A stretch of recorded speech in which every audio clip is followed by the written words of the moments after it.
Folks, BetOnline continues to be the world's most trusted betting platform and your number one source for online betting. From the earliest odds to in-game live betting, BetOnline provides you with all the action and the ability to watch the games as they happen. With the largest selection of odds on everything from football, the NBA, college basketball, UFC, and the NHL, baby. Head to BetOnline today and don't forget to use promo code BLEAV, B-L-E-A-V, for your welcome bonus on your first deposit. BetOnline, the game starts here. Enjoy the show.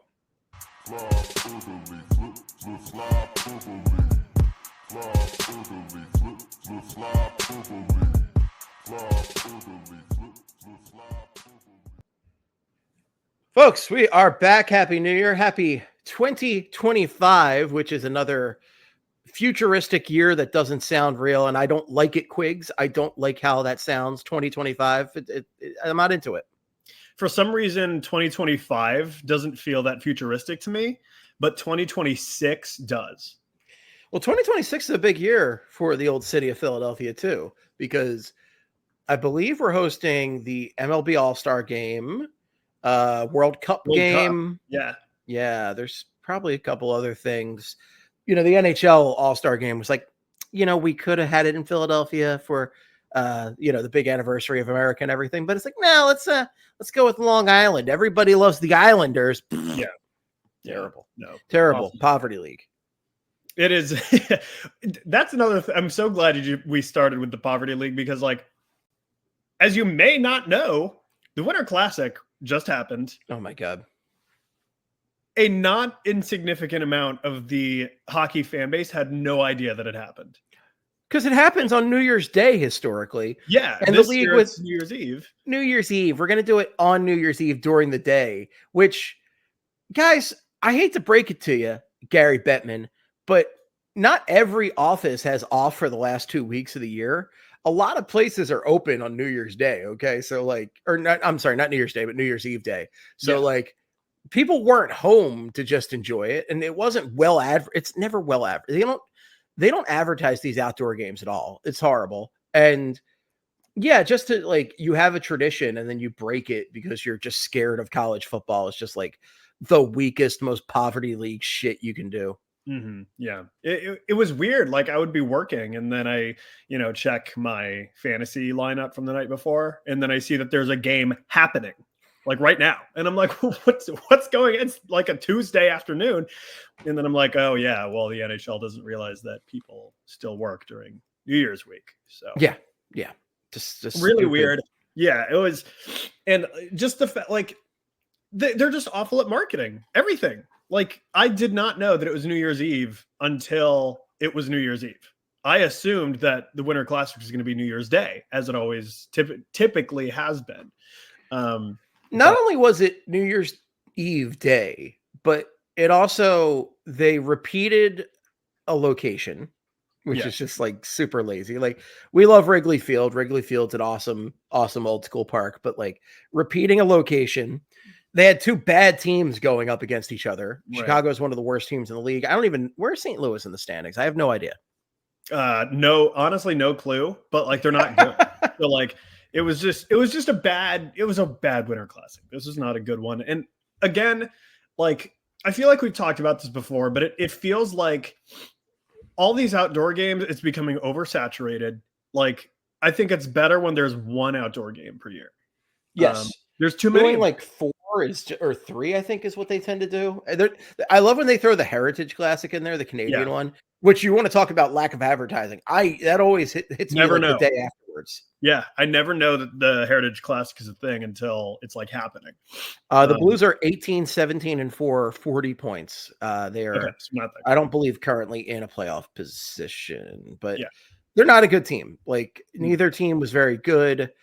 And look, you want a local rivalry and everything, right? But just a bad matchup. And man, what the hell were they thinking with this one? Let's see. St. Louis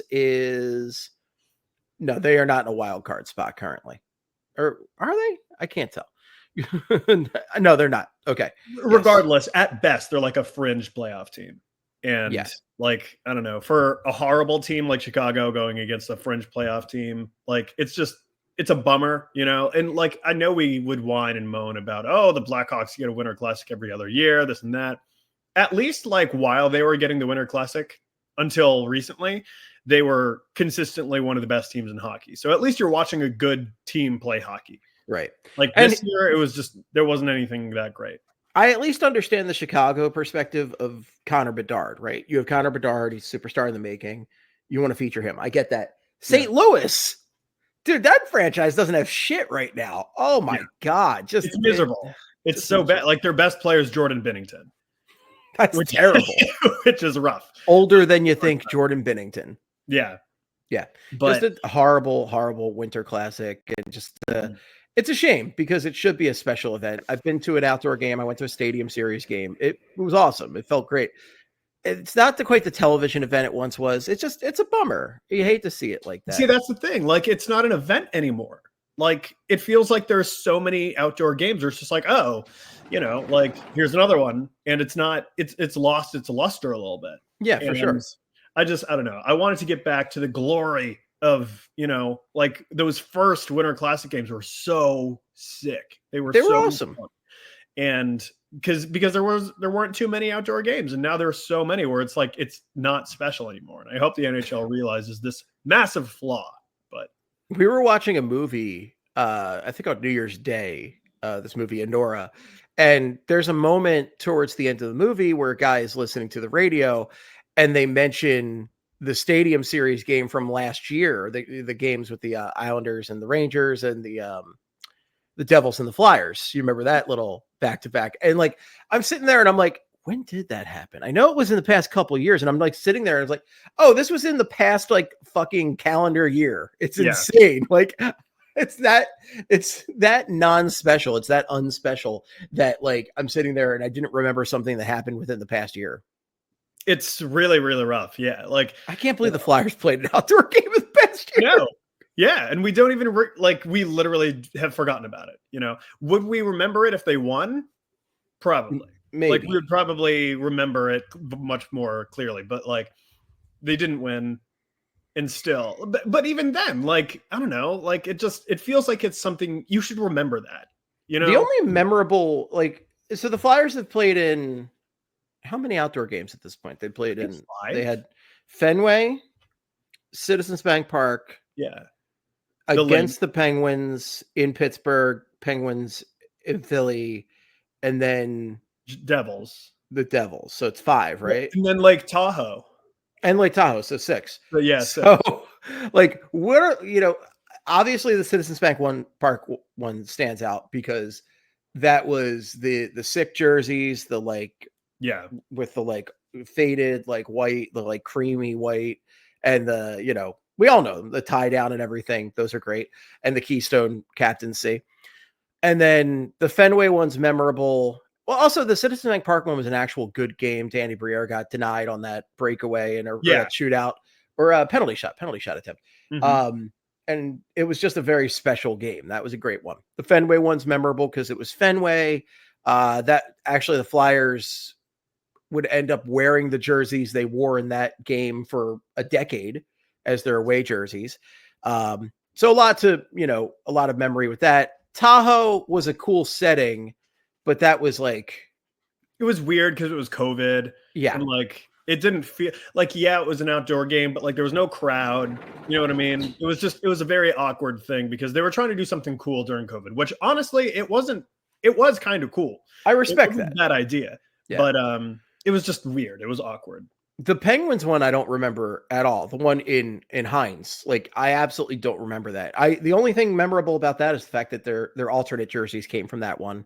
The black jerseys that you can't read the goddamn names or numbers on the back. But it's it's so crazy to me that they're still rocking those, and they still have not made alterations. I love that sweater. Oh yeah, there's a lot of people who love it, and I'm like, dude, I'm not going to to each. We have some Broad Street hockey debates on those. Yeah, I cannot stand that jersey, man. It's not good. It's not good. So that's the only memorable thing about that. The one at Lincoln Financial Field is extremely memorable because the Flyers came back in that game. Claude Giroux had his probably most iconic Flyers photo from that game with the gladiator. Are you not entertained? Credit Heather Berry. Yeah, Heather had a great shot of that. Yeah, it was that one, and Gritty came out streaking for the first time. There were a lot of good things about that one to remember. Yeah. And then I don't remember shit about this Devils one. I don't even remember the jerseys they wore. I was like, I can't tell you shit about it. Yeah. No, I don't remember it at all. It was just an awful outdoor game, and I'm glad.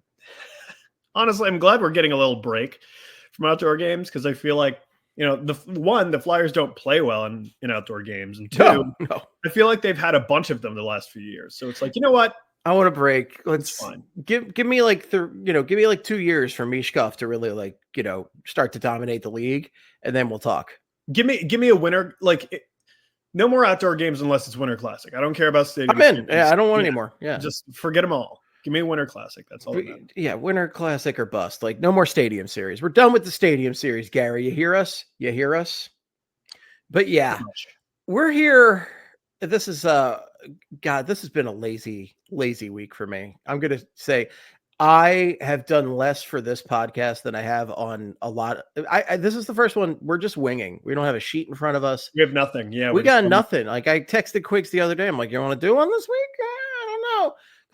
I don't know about you, but I'm the kind of person that it's good for me to be busy, even though like I might be like very tired and mentally strained and everything. Like, it's better for me to be busy because like I do more overall. Like, I do more for the podcast. I do more around the house when I'm busy. Yeah. Because when I get lazy, when I'm like truly relaxed, I get so goddamn lazy and relaxed. Like, it's just, I turn in just like a waste of space, a waste of life. Like, I am just a useless human being when I get truly relaxed. I feel like when I'm relaxed and I'm like in a good mental state, I feel like I can be very productive. I feel like I can like get all the shit done that I need to get done. And then it's just like, sweet, all those things are done. Now I can kind of like relax and do whatever I want. It's like, but if I'm not in a good mental state, that's where it's just like I put everything off and I get like, I don't know. It's not fun when that happens. So I feel like for me, like I can be lazy and productive in the same day, but it requires a different like headspace. You know what I mean? Yeah. Like I totally know what you mean. Yeah, we had friends over on New Year's Eve. We did dinner on Passyunk and came back and hung out. And then like New Year's Day, we pretty much just watched movies and isolated because the mummers ain't my scene, folks. The mummers are just not for me. It's a little bit much.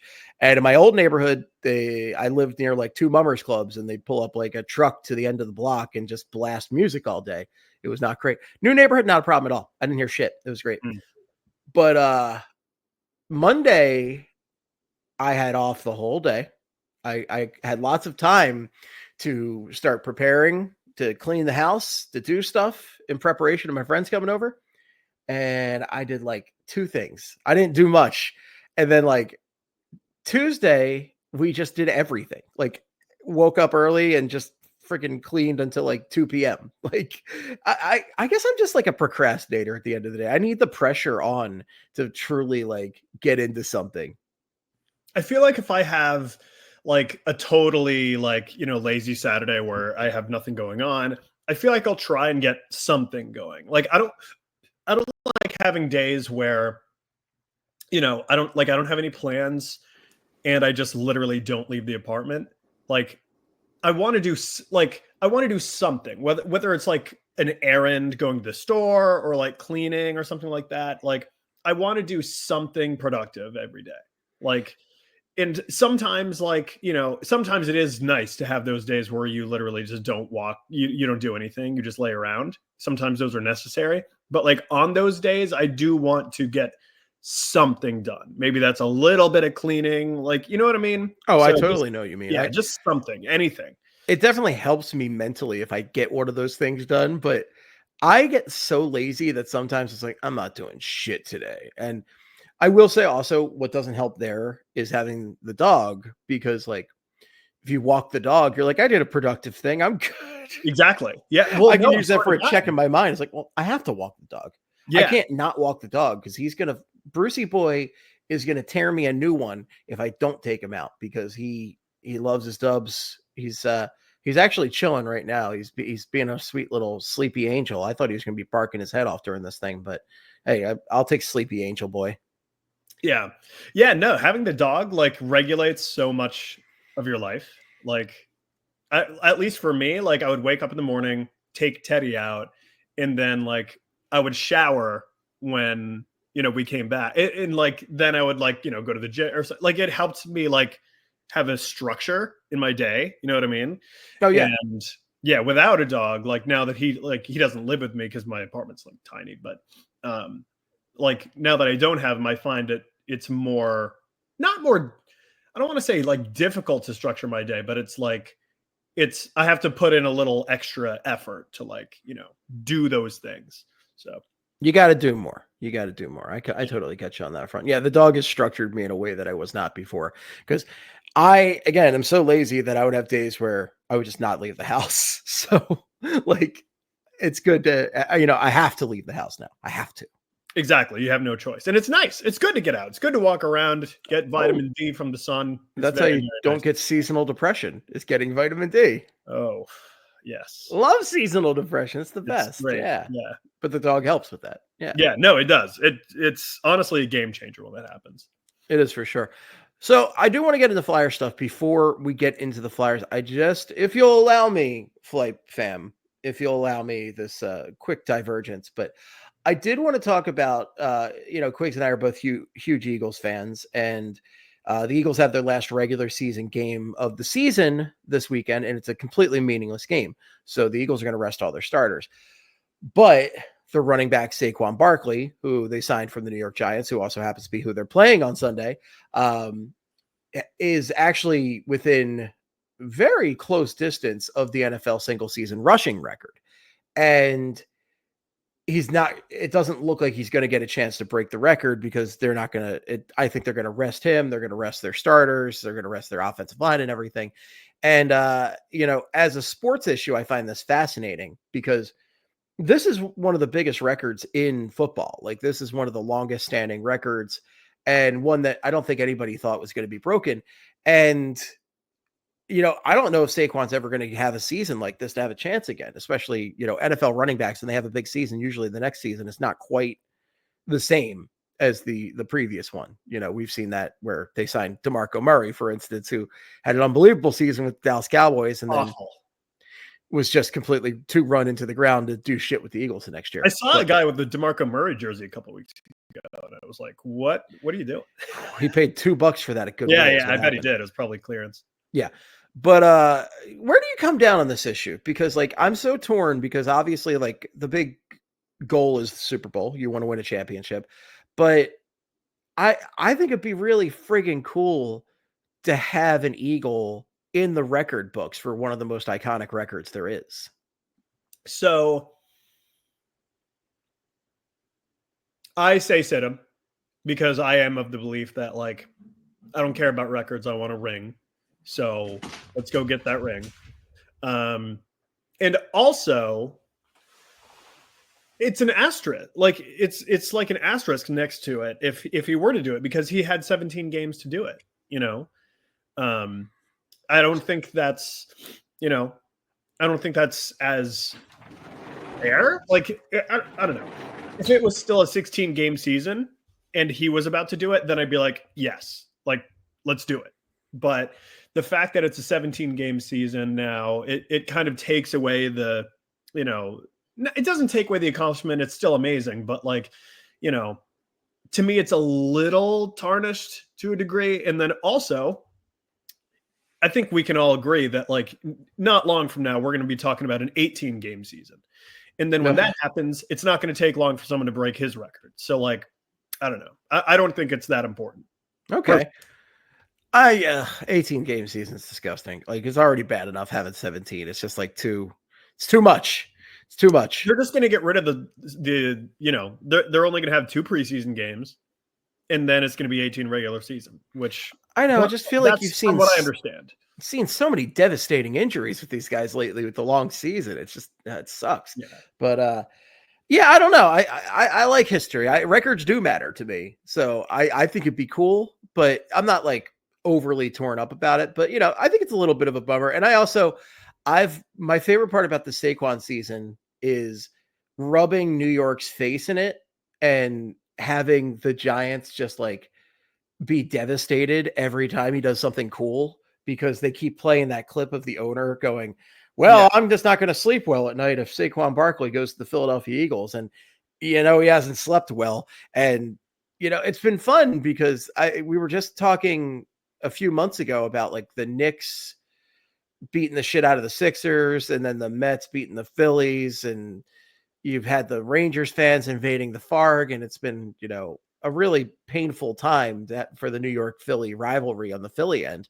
So it's been nice to have it the other way. And it would have been pretty freaking cool to see Saquon get the record against the Giants, just really rub their face in it. But that would be amazing. Like, I do kind of wonder what would happen if he did play, because like,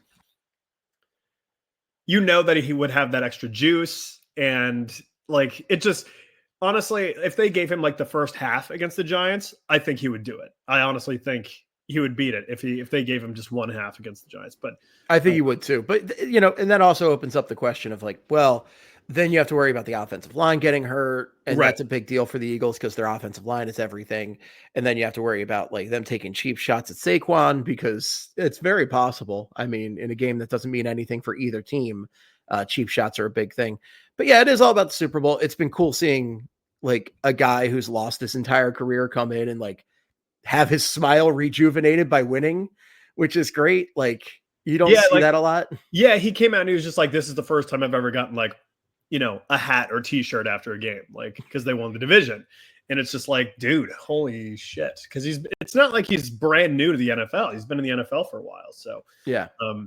Yeah, but listen, my stance is let's get a Super Bowl. I don't care about a record. I know he might care about a record, but like, sorry, like let's get a ring. If we really want to, be in the history books, that's how you do it, is getting a ring. I agree.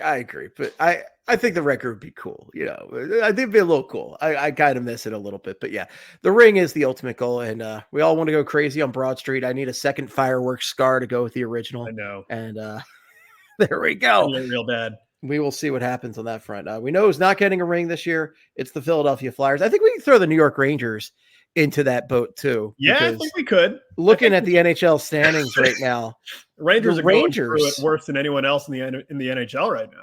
17, 19, and 1, 35 points. They are in 8th.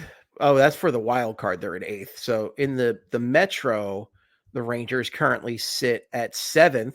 They are 3 points behind the Flyers, although they have 2 games in hand. But the thing is, like, you expected the Flyers to kind of be around this area in the standings. You hope they might be slightly higher, but like, this isn't totally unexpected. The Rangers, this is insane. Like the Rangers, we thought were an easy top 3 team in this division. And right now, the top 3 is the Washington Capitals, which is a shocker to me still. 53 points in 38 games. The Devils, 51 points in 41 games. And the Hurricanes, 48 points in 38 games. By the way, huge gap then. 48 points for the Hurricanes. Then it's the Penguins with 39 points. Okay. So the Metro is very top heavy. And we thought the Rangers would be in that top, and they are nowhere close. This is the weirdest I feel like I've seen the Metro in a while. I expected not the Penguins. I expected the Rangers to be good. The Devils are up there, but like, I thought the Devils are going to be better than what they are. I just expected a lot more from this division, and it's turning out to not be that great a division right now.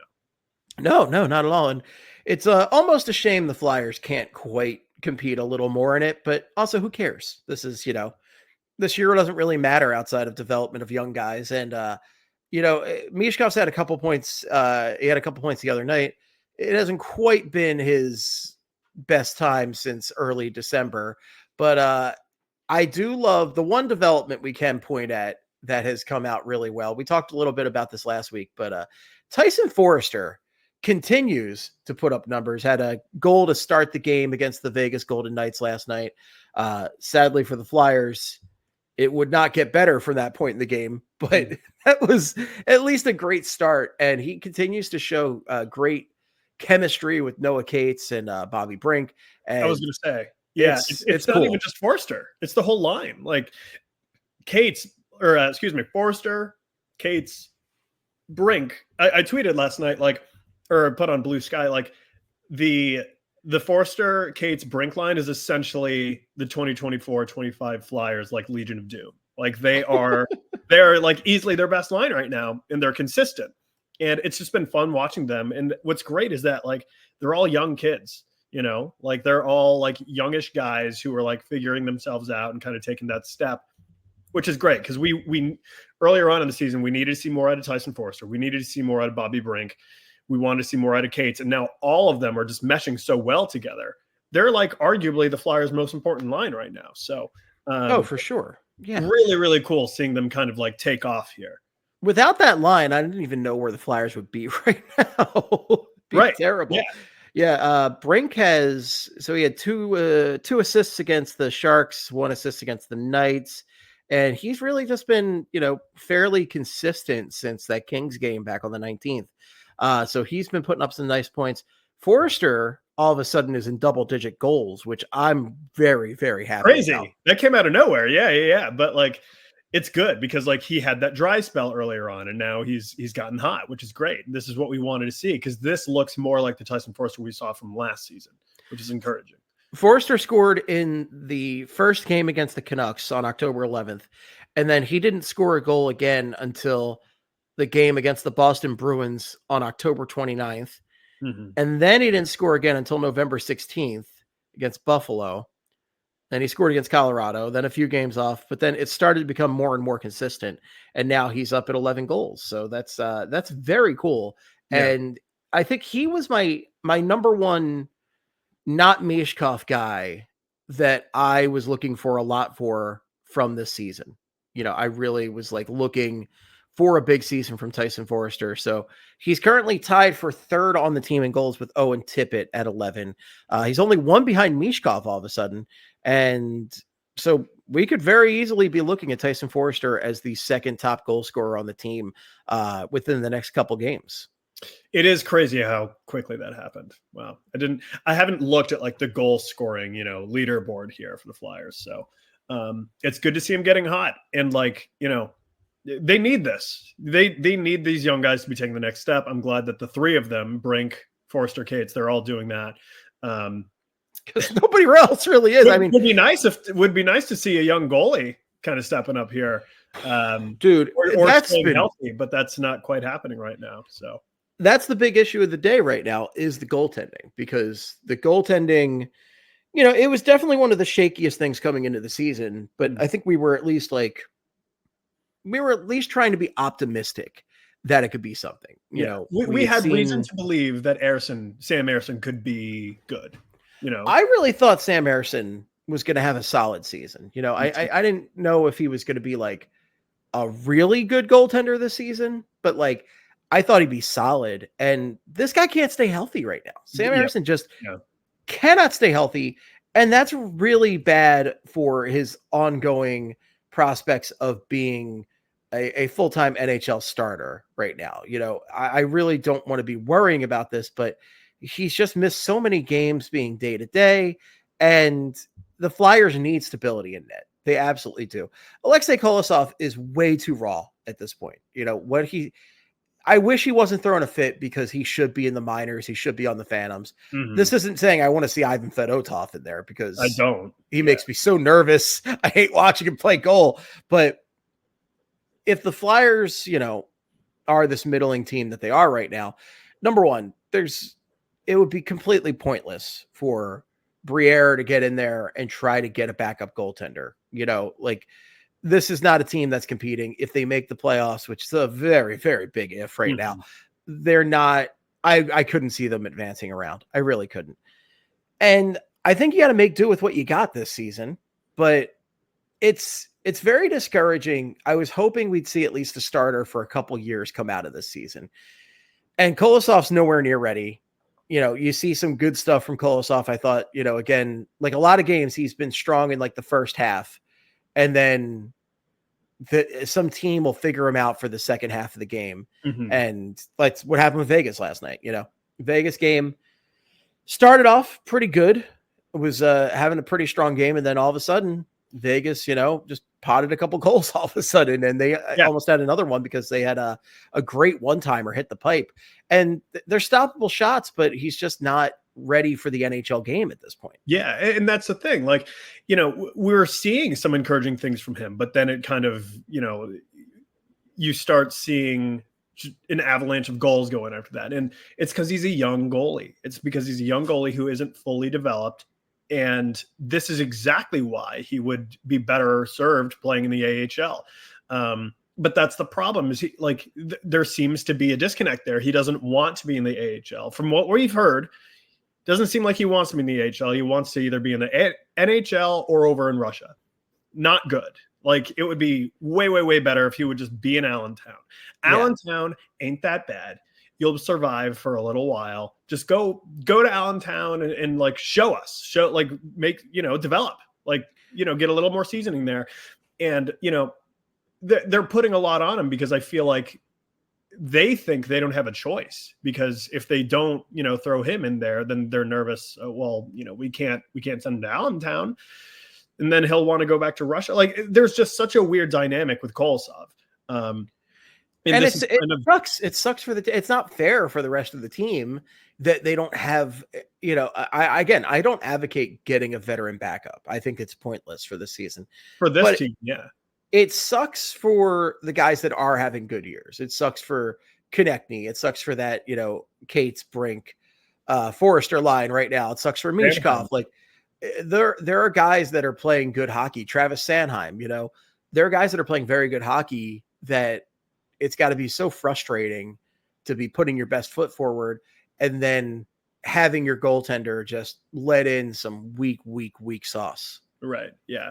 It's tough. And listen, this is kind of what we saw last season, for the most part, the Flyers are playing really, really well for most of the season. And then, the Carter Hart thing happens. Then Sam Ersson gets hurt. And then he starts playing horribly last season. And then, the good hockey turns into just awful hockey because there's no confidence in the goalies.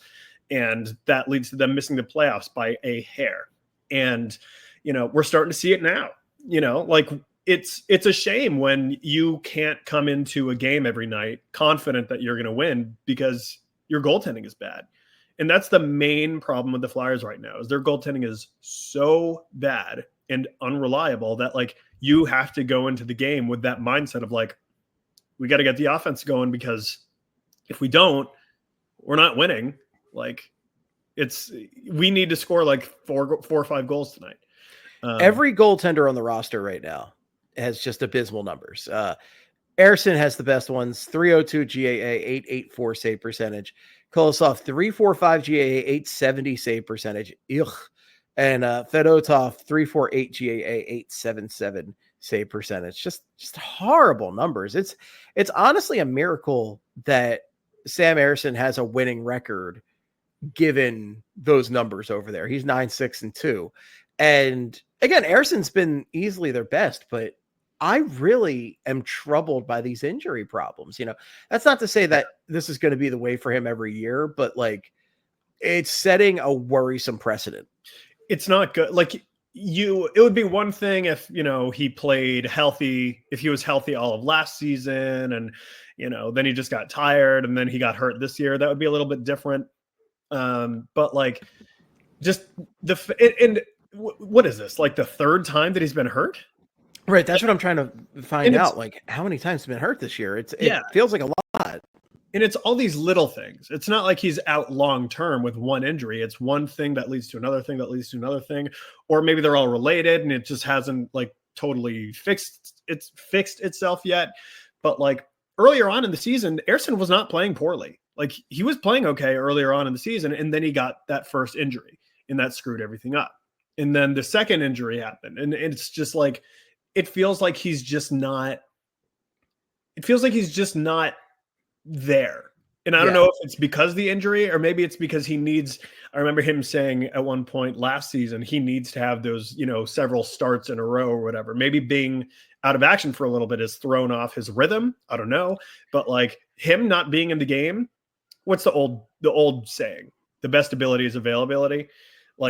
He hasn't been available. And when he has been available, he hasn't been good. And I think it's because of maybe just his rhythm. I don't know what it is, but it's not a good look for him right now.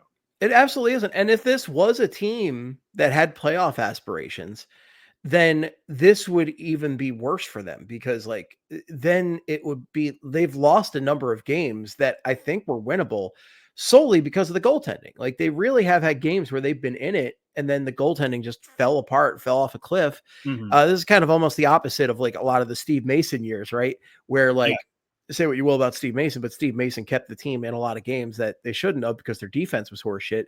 And he wouldn't get much support from them, or even flip a coin. You could talk about like a different Flyers goaltender having similar issues, but it's almost the opposite of those issues here, where it's not the greatest defense you've ever seen for the Flyers, but it's really not the worst defense you've seen for the Flyers either. It's way better than the Andrew McDonald years. Travis Sanheim's having quite a year. Cam York's a solid player. Rasmus Ristolainen's been real solid. They have good guys in there. Do they make mistakes? Sure. But like, I don't think they make the amount of mistakes that should lead up to the number of goals that are being allowed at this point.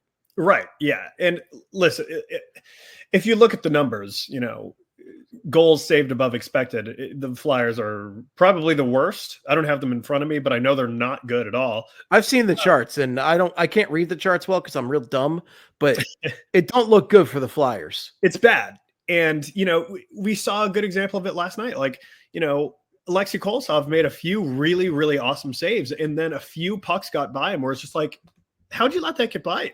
It's they're letting in goals that have no business being goals, and then they're stopping some goals that it's like, wow, crazy save, that was awesome.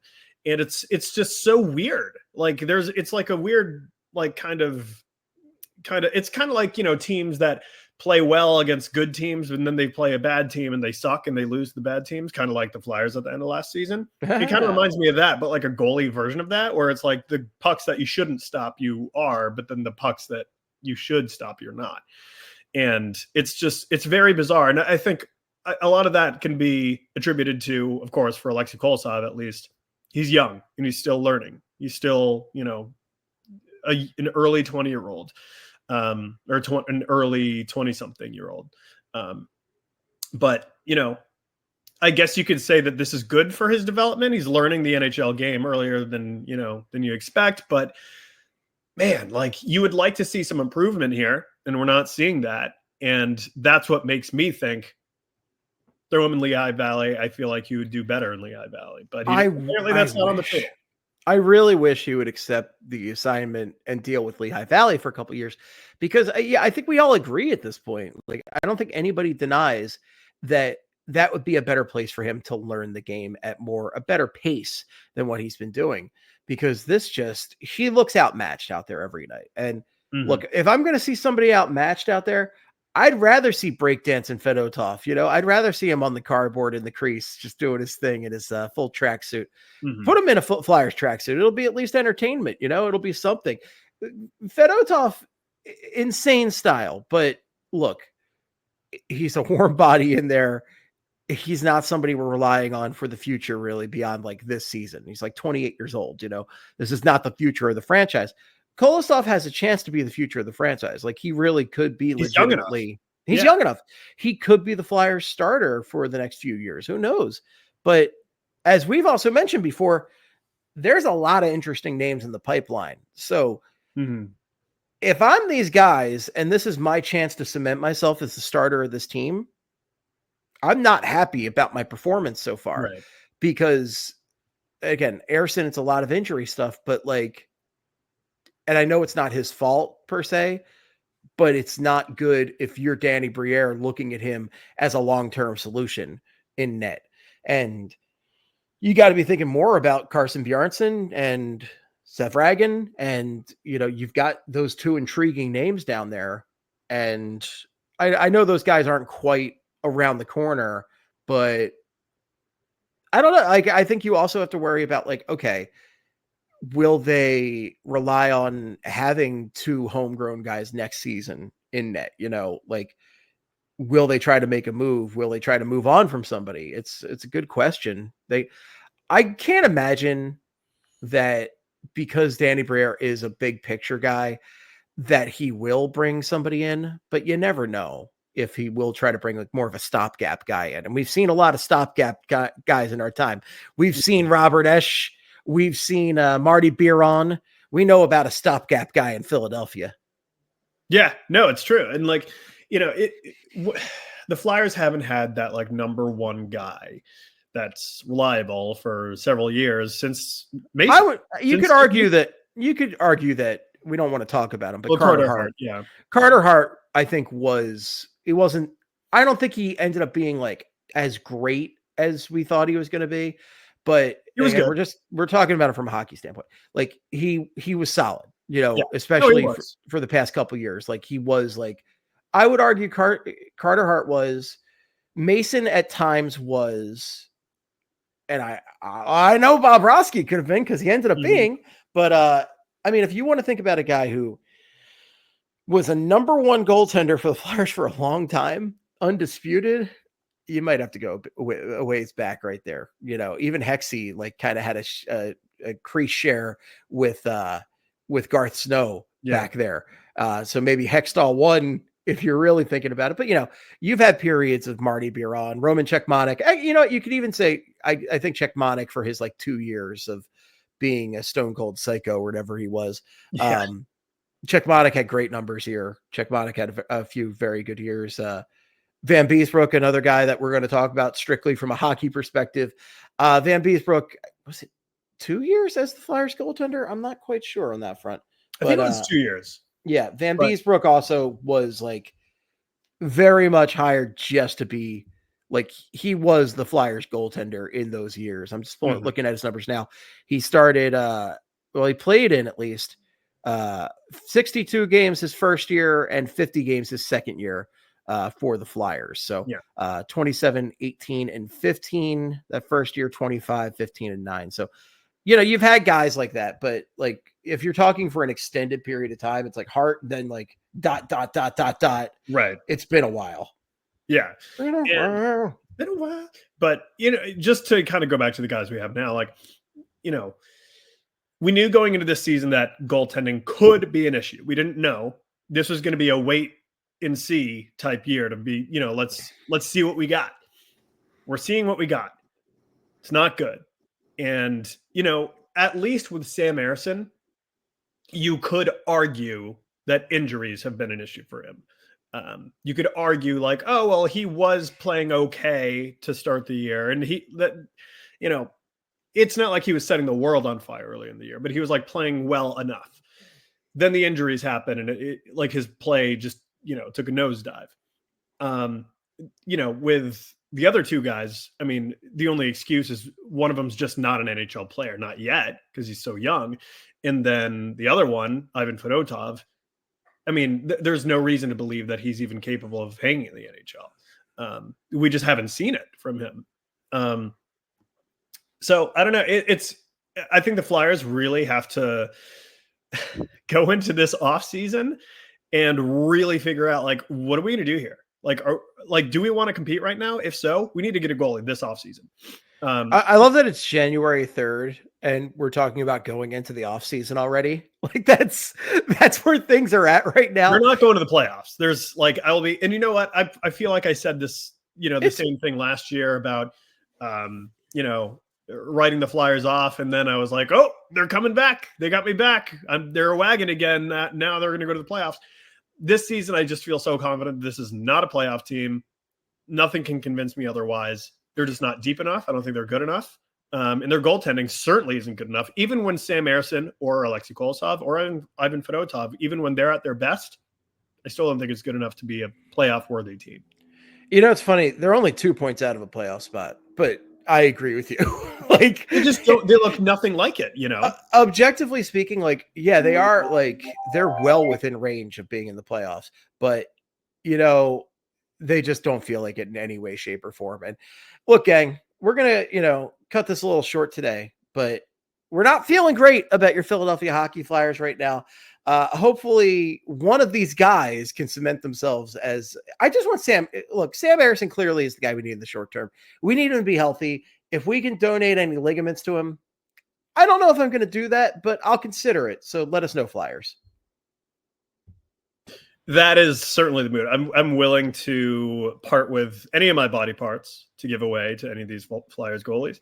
I don't know if I'm going to give anything to Sam Ersson, to be honest. I'm definitely not giving anything to Fedotov. And Kulisov I consider, but is Zavragin if Zavragin needs something. Oh, Zavragin's, yeah, he can have my whole body.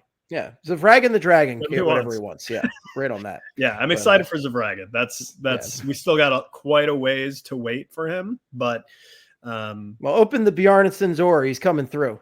Yeah. So there's some good options here, but right now it's times are tough. It's a dark time for the Flyers goaltending wise. Yeah, it's just par for the course for the Philadelphia Hockey Flyers once again. Yeah. All right, gang, we're wrapping this up a little early, but we do appreciate and love you all. We will be back with some mega flipes in the coming weeks but as I said, I was feeling lazy this week, so we just kind of winged one, but we got some tangy 10 out there for you. Oh, baby. Folks, if you have any feedback for us, the best place is over on Blue Sky. You can find me at Flyperbole or at Esteban. It's also Flyperbole over on Twitter/X, which I'm barely checking, but I'm there, I guess, sometimes. Instagram, TikTok, best place is Blue Sky. Quigs, where can people find you on the socials? Oh, boy. You can find me at Ryan Quigs with a Z, please. Thank you. Oh, wow. How about that? All right, gang, we're going to head out of here. Thanks so much for listening. Follow Broad Street Hockey. Please rate and review on your podcast service of choice. And until next time, in the words of the great Gene Hart, good night and good hockey. Wow, wow, wow, wow. Wow, wow. Wow, wow, wow, wow. Wow, wow, wow, wow, wow, wow, wow, wow, wow.